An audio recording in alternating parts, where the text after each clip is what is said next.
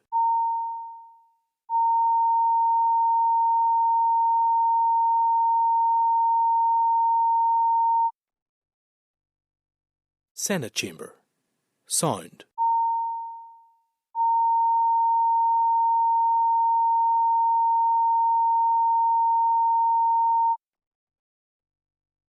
Senate Chamber. Sound.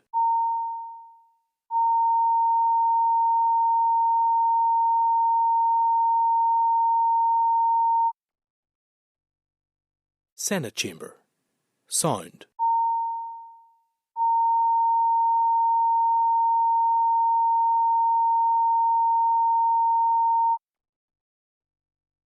Senate Chamber.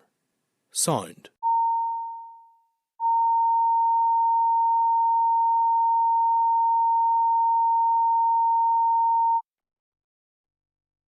Senate Chamber. Sound.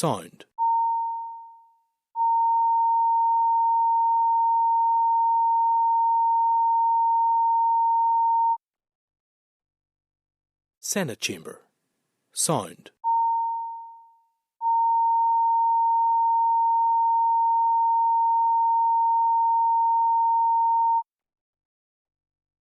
Senate Chamber. Sound.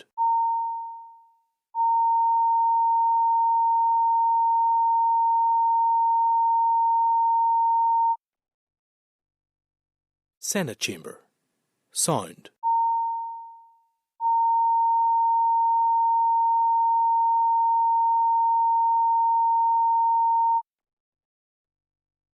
Senate Chamber. Sound.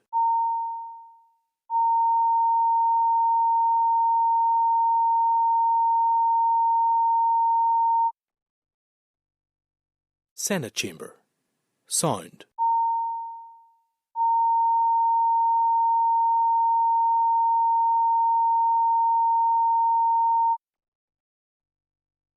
Senate Chamber. Sound.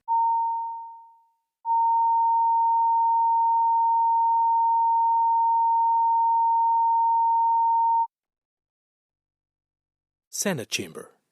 Sound.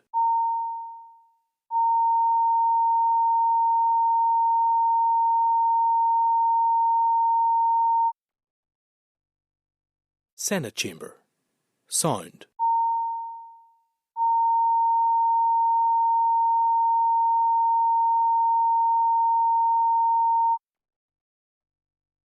Senate Chamber. Sound.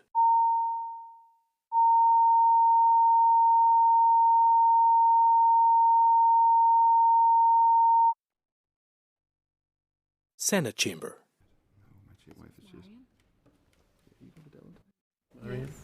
My wife's chasing me, asking me if I've left yet. Not yet. In a minute. Soon. Right. Soon. Okay, are we back? Nearly there. Spinning. Oh, there we go. Great. Okay, members, we were in closed session getting legal advice relating to the Administrative and Financial Provisions Bill. A couple of actions. We're going to write again to other departments, other committees, highlighting the breadth of the scope of this bill, the fact that we would anticipate there will be significant numbers of amendments. We don't know whether they will all be accepted, but it is true to say that while we are primary scrutiny committee of this bill and are doing our job in terms of what's on the face of the bill, they need to be mindful, as we've already said to them before, of their measures or things that will directly affect their department and its statutory responsibilities and its finances, but also supplementary amendments may be received or may be submitted at any point. We won't see a marshalled list before we have completed our committee stage, so we do not anticipate having the bandwidth to provide a detailed report on every potential amendment, and it wouldn't be, I think, an effective use of our time. So we'd simply make the point to other committees, and via committees, individual MLAs and indeed their party groups, that they should be ready to do significant scrutiny on their own stead on any potential amendments and take a view on them, because this committee is unlikely to have the bandwidth to do all of that. But in addition to that, we will reach out to the Finance Minister to ask if he is minded to prepare any additional amendments. We know that they've clarified they're not going to, is it clause 20 is not going to be Clause moved? 20 is going to be removed. And the Education Minister has indicated he may bring an amendment, so it would be helpful to understand if the Finance Minister is minded to bring any other amendments. We are also in closed session had a brief discussion about evidence in the Fiscal Council bill, which is progressing at pace, and we had two very useful evidence sessions today. We're going to reach out again to two of the people from the think tank world, namely Pivotal and Nevin, to see if they would like to join the evidence session with the Ulster University Economic Policy Centre to give their view, not necessarily just on the technicalities of independent fiscal institutions, but on what contribution this should make or could make to the broader Northern Ireland policy debate. So I think we'll do that and reach out to them and see if they're able to participate. I think that would be helpful on both of those things. So that's our agreements on that. Okay, members, we're now just going to move on very quickly, I hope, to correspondence. Yes? No, we've still got a bit here, Chair. We've still got a bit. Okay, yes. Sorry, members, page 145 of the meeting pack. There's a response to queries raised by the committee on the 24th of September.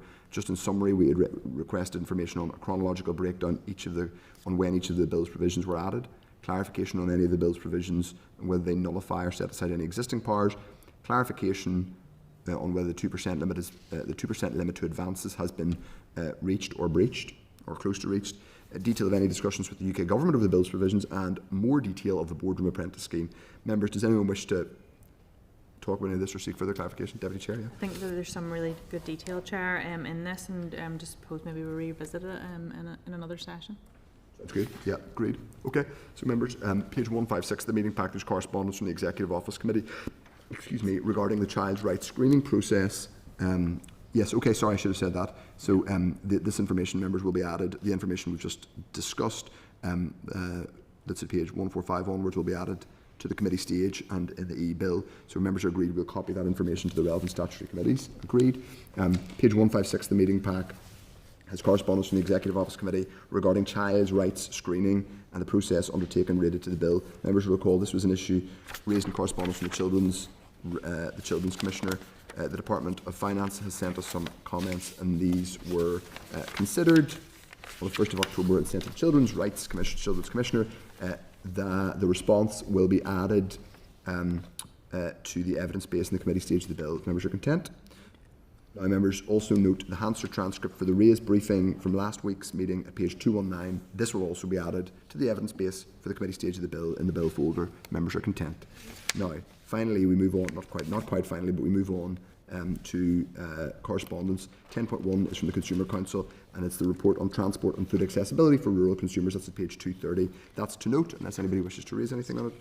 10.2 to 10.4 is Hansard transcripts. Members, Hansard transcripts have been published for evidence session on the Public Office Accountability Bill, the consultation on divorce and dissolution of civil partnerships, and the evidence session with the OECD and the NI Fiscal Council Bill. All these will be added to the relevant bill folders and evidence bases in due course. 10.5 is the Examiner of Statutory Rules, 50th report. Nothing for us in it. 10.6 is the Association of British Insurers. At page 265, there's a press release from the ABI which indicates that whilst claim pressures remain high, insurance premiums across the UK continue to fall in 2025. So that's PR on behalf of their members, but that's fair enough. Agenda item 11 is draft forward work programme. That's at page 269. The clerk will briefly run through that for us. Yeah, Chair, we've got pinned down in an oral briefing from LPS around the rating policy SL ones. Members will recall we get four rating policy SL ones around this time. Those will cover various bits and pieces, but we have those up on the 3rd of December. The briefing was meant to be early in this, but they're hoping that they will have an indication of budget by that stage, so that's why we're moving it to then.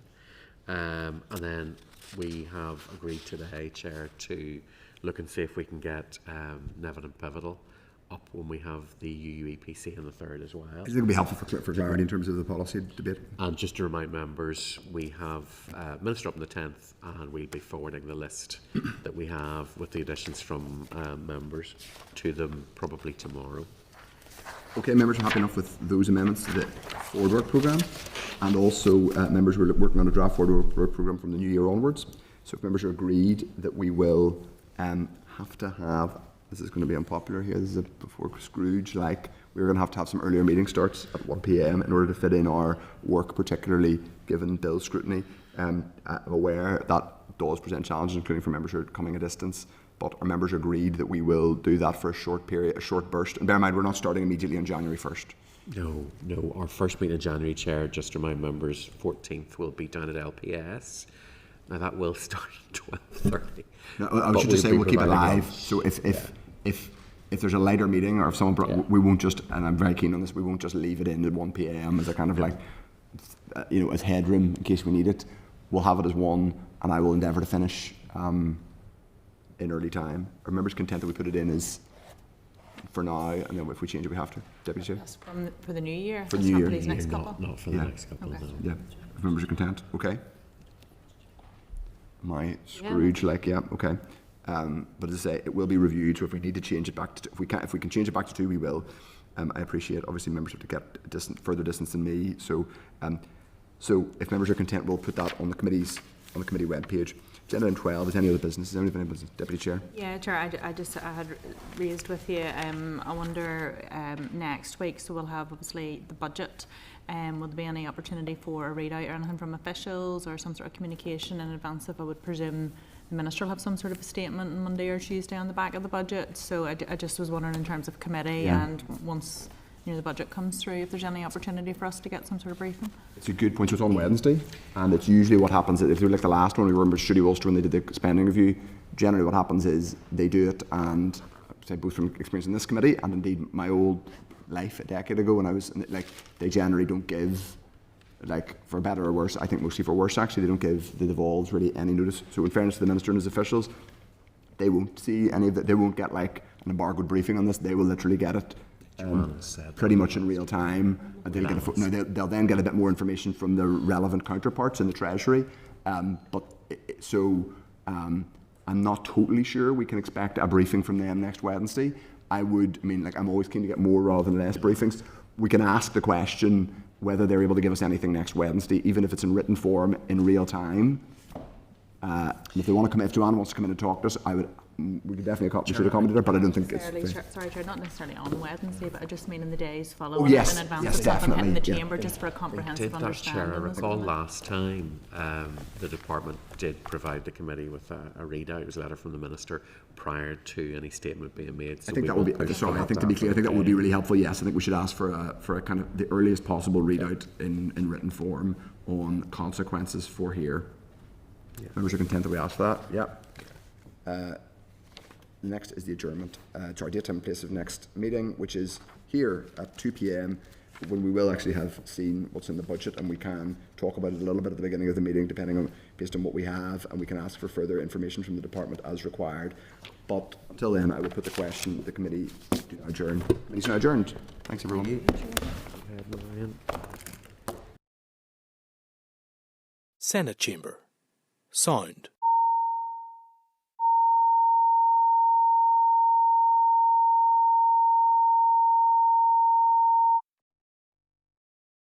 Senate Chamber. Sound.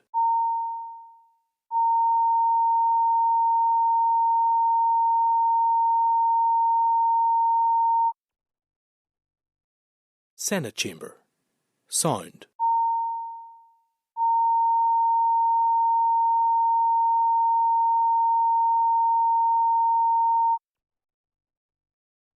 Senate Chamber. Sound.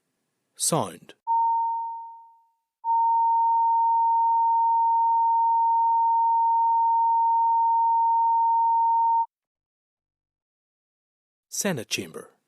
Sound.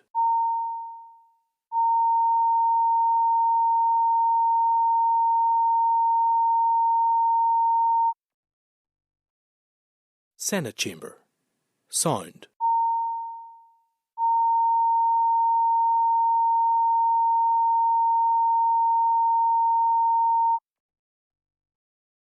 Senate Chamber. Sound.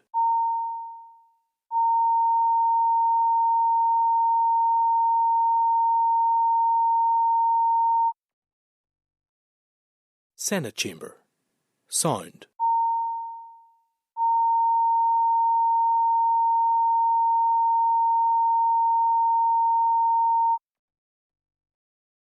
Senate Chamber. Sound.